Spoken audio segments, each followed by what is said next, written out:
السلام علیکم، welcome to videos factory میں خوش آمدید۔ ہمیشہ کی طرح آج بھی ایک نئی ویڈیو کے ساتھ حاضر خدمت ہیں، لیکن اس سے پہلے اگر آپ نے ہمارا یوٹیوب چینل ویڈیوز فیکٹری ابھی تک سبسکرائب نہیں کیا تو دیر مت کیجیے۔ اس ویڈیو کے نیچے دائیں سائڈ پر موجود بلیو لوگو پر کلک کیجیے یا ہمارے چینل لنک پر جا کر ریڈ کلر کے سبسکرائب بٹن کو کلک کیجیے اور اس کے ساتھ موجود بیل کے بٹن پر کلک کرنا بالکل نہ بھولیے تاکہ آپ کو اس فیکٹری میں روزانہ بننے والی پروڈکٹس موصول ہوتی رہیں۔ شکریہ۔ تو آئیے چلتے ہیں آج کے ویڈیو کی طرف۔ کسی جگہ ایک عورت اپنے 5 سال کے چھوٹے بچے کے ساتھ رہتی تھی۔ کچھ ماہ قبل اس کے شوہر کا انتقال ہو گیا تھا، لہٰذا یہ عورت اپنے اکلوتے بیٹے کی تعلیم و تربیت کے لیے خود ہی لوگوں کے گھروں میں کام کرتی، ان کے برتن مانجتی، کپڑے دھوتی اور ان کے بڑے بڑے گھروں کو یہ اکیلی عورت تنہا صاف کرتی تاکہ اپنے بیٹے کی بنیادی ضرورتوں کو پورا کر سکے۔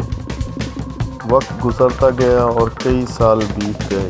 اب اس کا بیٹا جوان ہو گیا تھا اور کسی اچھی ملٹی نیشنل کمپنی میں نوکری کرنے لگا تھا۔ اس کی شادی ہو گئی تھی اور ایک پیارا سا بیٹا بھی تھا، اور یہ عورت اب بڑھاپے کی دہلیز پر دستک دے رہی تھی۔ بیٹا شادی کے بعد اور نوکری ملنے کے بعد ماں کا احترام کرنا تو دور کی بات، اس کے ساتھ ڈھنگ سے بات بھی نہ کرتا تھا۔ اس بوڑھی عورت کی زندگی میں صرف اتنا فرق آیا تھا کہ پہلے یہ غیروں کے برتن اور کپڑے دھوتی تھی، اب اپنے بہو بیٹے کے جوتے برتن دھو رہی تھی۔ پہلے یہ دوسروں کے گھروں کی صفائی کرتی تھی، اب یہ بہو کے ہوتے ہوئے بھی اپنے گھر کی صفائی کرنے پر مجبور تھی۔ خیر جو بھی تھا، لیکن تھی تو وہ ایک ماں۔ اپنے بیٹے کی خوشی کی خاطر وہ ہر دکھ جھیلنے کو تیار تھی۔ بیٹے کے پاس دولت کی کمی نہ تھی، اللہ کی دی ہوئی ہر چیز اب اس کے پاس تھی، لیکن ماں کو اس نے گھر کے ایک الگ کمرے میں چھوڑ رکھا تھا جہاں موسم کی شدت کو روکنے کے لیے کوئی بندوبست نہ تھا، اور کئی دنوں کے بعد جب کبھی وہ اس کمرے میں جاتا تو صرف ماں کو گزرے وقت کی محرومیاں یاد کروا کر طعنے دینے اور لڑنے جھگڑنے کے لیے۔ ایک دن سردیوں کی یخ بستہ شام میں اس کی ماں ایک پھٹے پرانے کمبل میں سکڑ کر بیٹھی یہ سوچ رہی تھی کہ آج اس کا بیٹا کام سے واپس آئے گا تو وہ اسے نئے کمبل کا کہے گی، کیونکہ اس کمبل میں اسے بہت سردی لگ رہی تھی اور اب اس کی کمزور ہڈیوں میں اس سردی کو برداشت کرنے کی ہمت نہیں رہی تھی، اور اسے پورا یقین تھا کہ اس کا بیٹا اس کی یہ معمولی سی ضرورت پوری کرنے میں کوئی تعمل نہیں کرے گا۔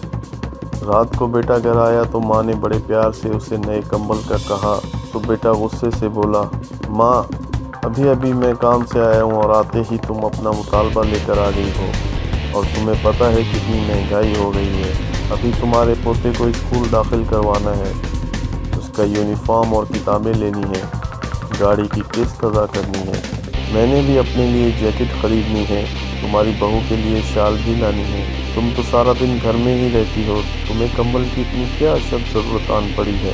ہم لوگوں نے تو باہر گھومنے جانا ہوتا ہے، تم کسی طرح یہ سردیاں گزار لو، اگلے سال سردیوں سے پہلے تمہارے کمبل کا کچھ بندوبست کر دوں گا۔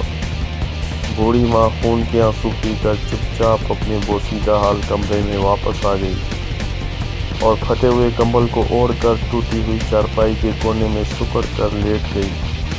صبح جب بیٹے کی آنکھ کھلی تو پتہ چلا پچھلی رات ماں اللہ کو پیاری ہو گئی ہے۔ بیٹے نے اپنے تمام رشتہ داروں کو ماں کے جنازے پر بلایا اور ماں کے کفن دفن اور مہمانوں کی خاطر مدارت پر لاکھوں روپے خرچ کیے۔ جو بھی جنازے میں شریک ہوا یہی کہتا کہ کاش اللہ ہر کسی کو ایسا بیٹا دے، مرنے کے بعد بھی ماں سے کتنی محبت ہے اسے۔